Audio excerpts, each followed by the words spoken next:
everybody, and welcome to another exciting, fun-filled episode of Radiorama, where I show you, as the name implies, how to work on radios and sometimes televisions and record players and all the other stuff that runs on glowing vacuum tubes. And I just fell out of there. It looks like a light out of a car. Anyway, this is a Silvertone metal-cased radio. What model is it? It's hard to read that.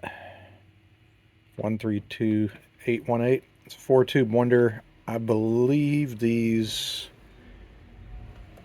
came out in, I'm thinking right before, probably in the 1940-41 time period. They are marginal at best radios. They're good for if you live in a metropolitan area near the radio station.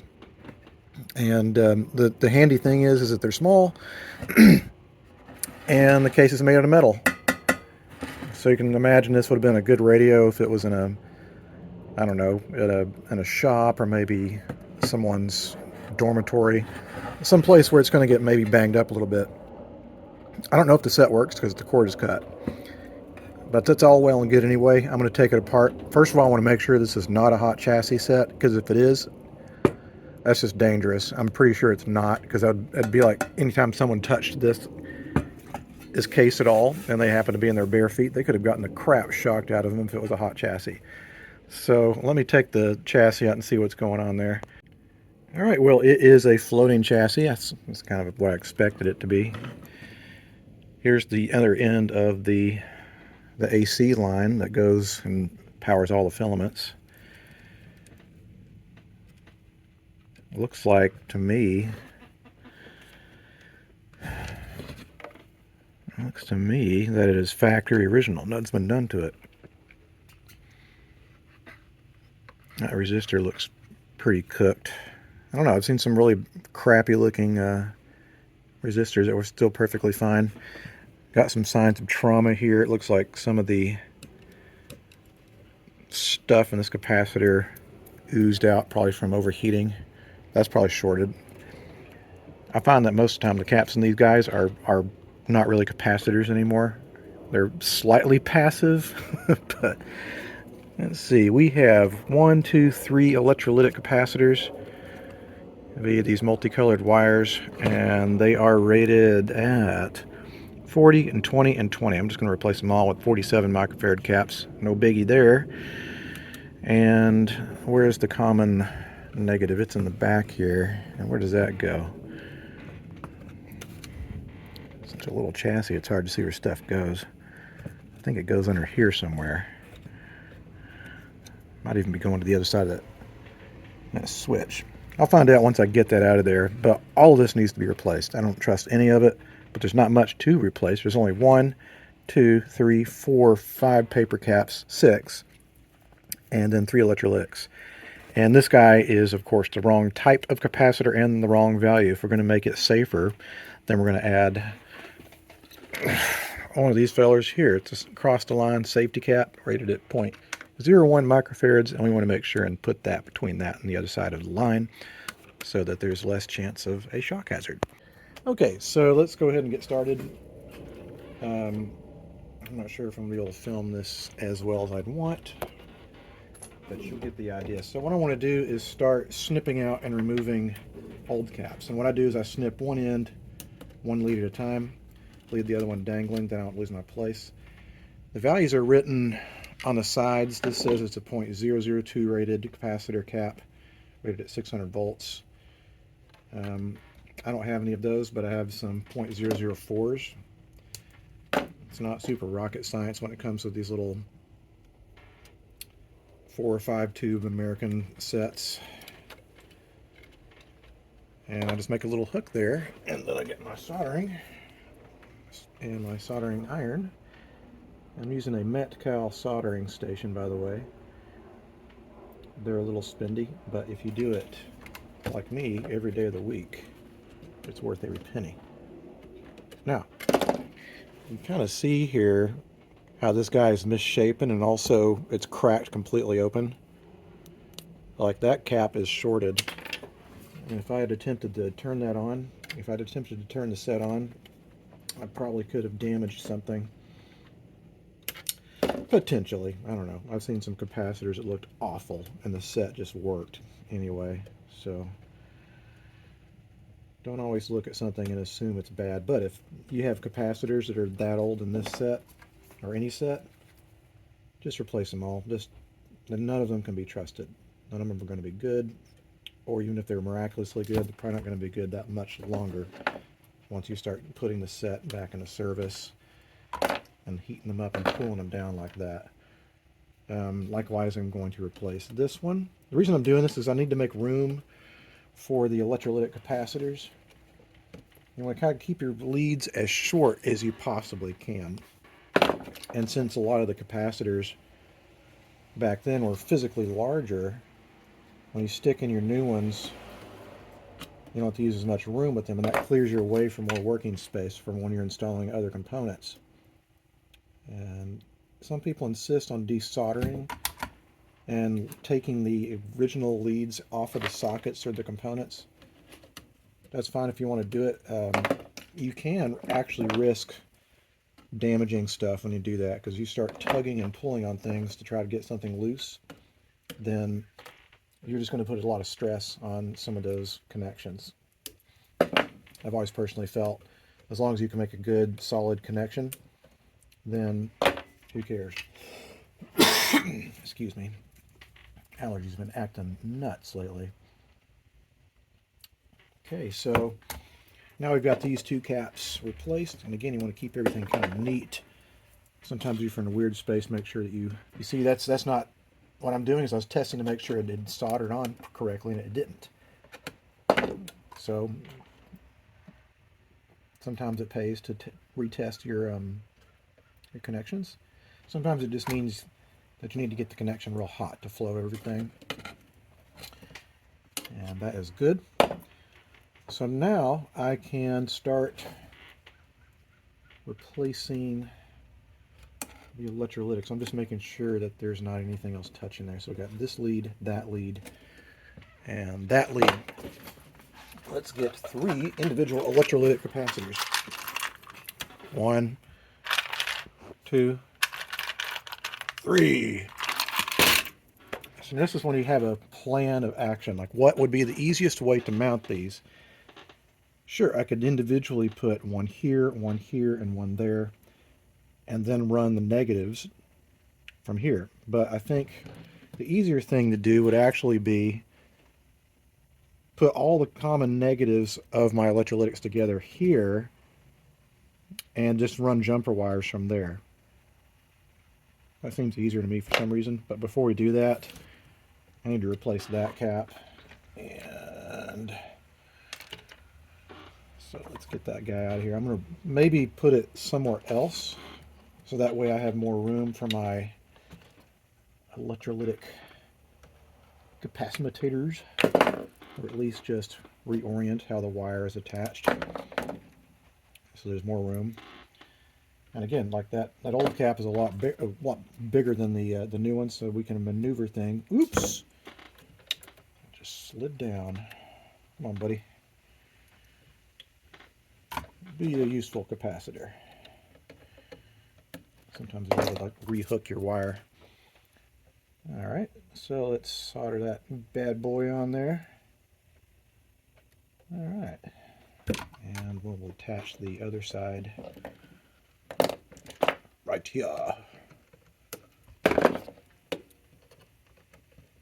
Now, for some of you guys that do this all the time, this is probably like watching paint dry, but this is most of the process, is just replacing these capacitors.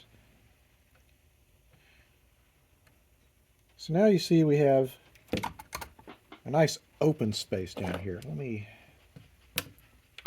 remove more of that.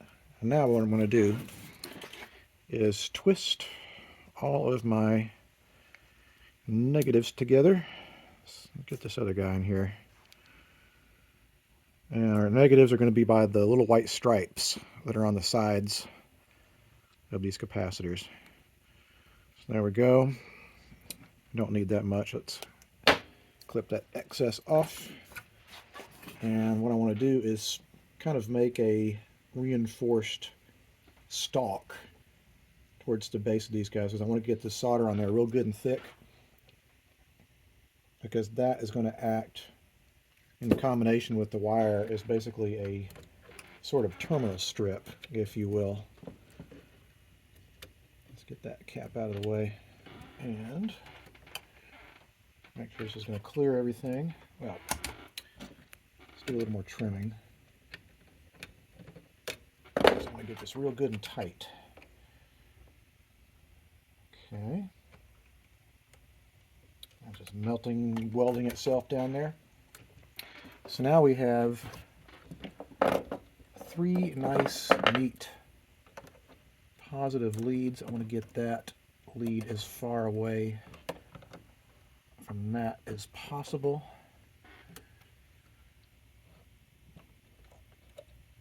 And what I'm going to do is run positive wires to each one of these 3 to these locations here. Okay, so we got all the caps replaced, and I added a new cord. And because it's a polarized cord, I wanted to make sure that I had it turned the right way so that when the radio is in operation, it goes to the neutral. So what I was doing is I was alligator clipping the leads in to see which way it went, to see which side was neutral. And as I was doing so, and I wish I'd filmed it because it was rather spectacular, one of my alligator clips somehow popped off and hit something in there, and like there was this brilliant sort of like and it knocked out my lights and threw my breaker and everything. And I've got the fan going because the shop, actually I turned on all my fans because it just filled with electric smoke, disgusting burnt rubber smoke. And I think I cooked both of these leads. That's not the first time I've done it this week, so don't know. But anyway, now it's time to actually test the radio. See what kind of performance we're going to get out of it. I suspect not such great performance because, again, we're talking about a 4-tube set, but I did hook it up to my antenna. And so let me put the camera down, fire it up, and see what it does.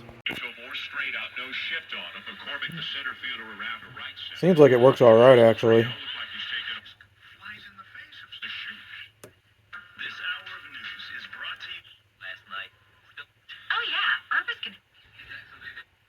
Oh, but darn. Working pretty good. I think what I'm going to do now is, I noticed there's a tear in the speaker. Right there. It's not bad. I'm going to fix that, then I'm going to dust and clean up the top here. Oil the bearings. I might want to touch up my IFRF cans, see how they're doing. Well, there's probably only one. There's one here. Is there anything underneath to adjust? No, that's it. That's what you get with 4 tubes. Man, I thought I'd really hosed this thing. The fireworks I saw earlier was pretty spectacular. I seem to be the king of making idiotic mistakes these days. All right, so the next stage of this restoration is to make sure that we have a sufficiently small amount of current getting to the chassis. And using my probe here, which is set at 250 millivolts AC, on the scale here on 2 volts AC, our maximum is 0.6 of a volt. And I'm going to touch it with this probe. And that is on probably the neutral side. Let's switch it over. And what do we get on the other side? 0.41, so basically 0.2 of a volt below our max threshold. So that's good. That's passing.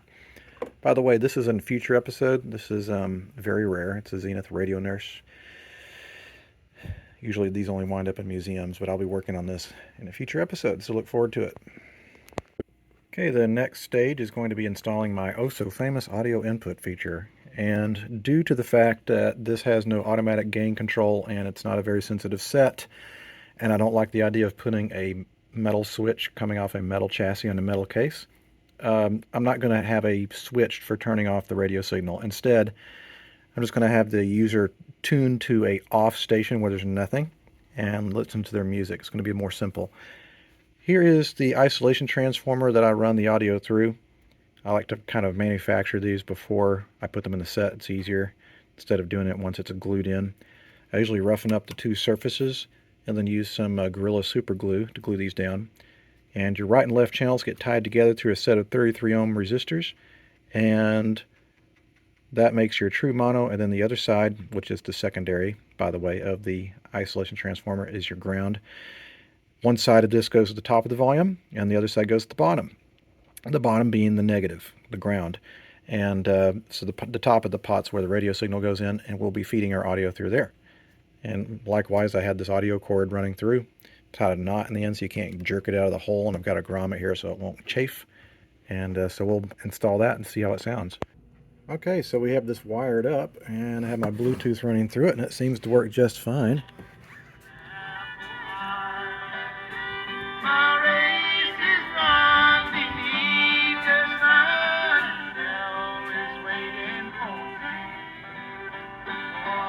Looks like I've got another rip in the speaker here. Is that? I can't tell. Let's see. Yeah, tiny little rip. I'll put a little glue in there. It'll be fine. Now it's time to take the case outside and start doing some cleaning and polishing. If one by chance should fall nearby while you're sailing through the sky, just sit back, enjoy the ride, and bid the world goodbye. Relax and take it easy. You know what I mean. Don't be nervous. You know, it's really not that bad sounding for what it is. I mean, it's just a little tube radio with a little pop hand speaker. But anyway, it is done, and I've got my Bluetooth running through it.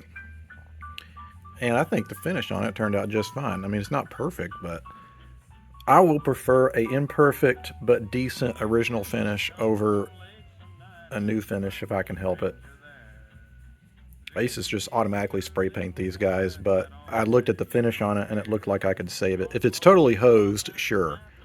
But then you have to carefully remove this foil without damaging it, which is hard to do. But anyway, it's kind of funny. I was pleased with the way it looked. I showed a picture of it to the person who's one of our members who donated it, and I was like, "You sure you don't want this back? It's pretty nice." He's like, "Sure, I'll take it back." So anyway, it's going back home, which is good. It's good to go to someone you know who's going to appreciate it. Anyway, thanks so much for watching this episode of Radiorama. In the future, we're going to be featuring, I will be featuring this, which is the rare and elusive Zenith Radio Nurse. But until that time happens, I'll see you guys next time. Adios.